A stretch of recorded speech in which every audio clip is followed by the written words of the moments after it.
શું તમને પેલો વિડીયો યાદ છે કે જેમાં વોર રૂકવા દી પાપા કરીને ખૂબ ચગ્યું હતું?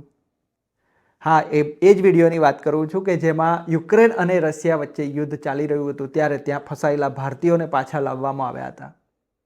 અને આ વાતને લઈને અત્યારે લોકો કેમ એ જૂની વાત યાદ કરી રહ્યા છે એ પણ ખૂબ ચર્ચાનો વિષય છે.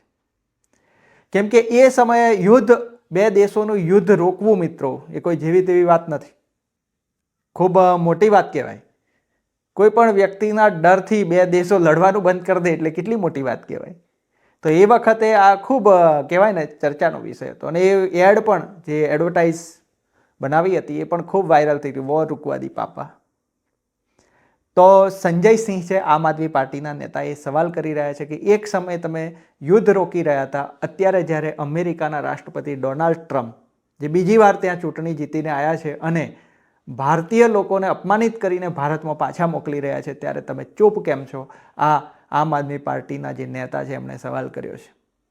એમણે બીજો સવાલ એ પણ કર્યો છે કે અમેરિકાનું જે સૈન્ય વિમાન છે એ કેવી રીતે ભારતની જમીન પર ઉતર્યું?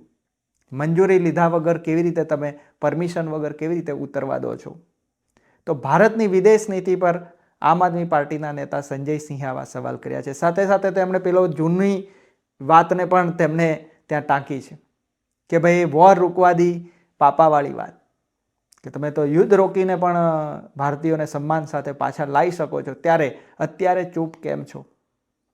કેમ કે મિત્રો ભારતીય લોકોને પણ હવે સમજવાની જરૂર છે. એક સમયે ડોનાલ્ડ ટ્રમ્પ જ્યારે ભારત આવ્યા હતા ત્યારે અમદાવાદના, ગુજરાતમાં આવેલા અમદાવાદના સ્ટેડિયમમાં એમનું સ્વાગત કરવા માટે 100 કરોડનો ખર્ચો કરવામાં આવ્યો હતો. ડોનાલ્ડ ટ્રમ્પ જ્યાંથી પસાર થઈ રહ્યા હતા ત્યાં બાજુમાં, એ રસ્તાની બાજુમાં ઝૂંપડપટ્ટી હતી, એ ઝૂંપડપટ્ટીમાં રહેતા ગરીબો પર એમની નજર ના પડે, એમનું બધું સારું જ દેખાવું જોઈએ એમ કરીને દિવાલ ઊભી કરવામાં આવી. એ દિવાલને રંગરોગાનથી સજાવવામાં આવી જેથી કરીને ડોનાલ્ડ ટ્રમ્પ જ્યાંથી પસાર થાય ત્યાં બધું સારું જ દેખાય એમને. તો આટલો બધો ખર્ચો કર્યો હતો. અને એટલું જ નહીં, ઘણા બધા લોકો એટલું પાગલપન કર્યું હતું એ વખતે કે ડોનાલ્ડ ટ્રમ્પાએ નમઃ સ્વાહા એમ કરીને યજ્ઞો કરવા લાગી પડ્યા હતા. ઘણા બધા લોકોએ ડોનાલ્ડ ટ્રમ્પની મૂર્તિઓ મૂકીને મંદિર બનાવવા સુધીની વાત પણ કરી હતી. તો આ એ જ ડોનાલ્ડ ટ્રમ્પ છે જે અત્યારે ભારતીય લોકોને આ રીતે અપમાનિત કરીને પાછા મોકલી રહ્યા છે. ત્યારે કેમ ચૂપ છો? આ સવાલને લઈને અત્યારે રાજનીતિ ગરમાઈ ગઈ છે. તો મિત્રો સૌને એટલી જ અપીલ કરીશું કે આ વિદેશ નીતિ છે મિત્રો, વિદેશ નીતિ પર આપણો કોઈ કંટ્રોલ નથી. ત્યારે આપણે આપણા દેશનું સન્માન જળવાય, આપણા દેશમાં જે સાચું હોય, આપણા દેશ માટે જે હિતમાં હોય, આપણા દેશના સન્માન સાથે જોડાયેલો હોય એની સાથે બનેલા રહેવું જોઈએ. જે સાચું છે સાચું, જે ખોટું છે ખોટું, એ સચ્ચાઈ ઉપર આપણે કાયમ રહેવું જોઈએ. એટલે જે મિત્રોએ ડોનાલ્ડ ટ્રમ્પની પૂજા કરી એ મિત્રોએ હવે જવાબ આપવાની જરૂર છે. એ મિત્રોએ હવે બોલવાની જરૂર છે કે તમે એને ભગવાન બનાવવા નીકળ્યા હતા, એ તો આપણા દેશના લોકો માટે જરાય સારું વિચારતા નથી. એટલે હવે જમીન ખસી ગઈ હોય એવું અનુભવ થાય છે. અને ત્યારે જ આપણને સમજાય કે આપણે કેટલી હદે પાગલપન કરતા હોઈએ છીએ.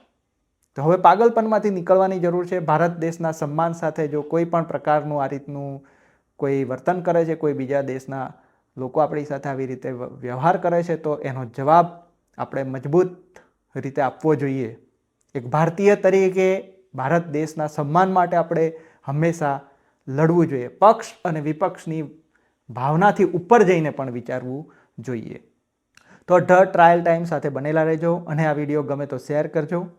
અને એ જૂની વાતોને પણ યાદ કરજો કે જ્યારે ડોનાલ્ડ ટ્રમ્પ ભારત આવ્યા હતા ત્યારે આપણે શું કર્યું હતું. અને હવે ડોનાલ્ડ ટ્રમ્પ બીજી વાર ત્યાંના રાષ્ટ્રપતિ બન્યા છે ત્યારે તેઓ આપણી સાથે શું કરી રહ્યા છે. આભાર મિત્રો.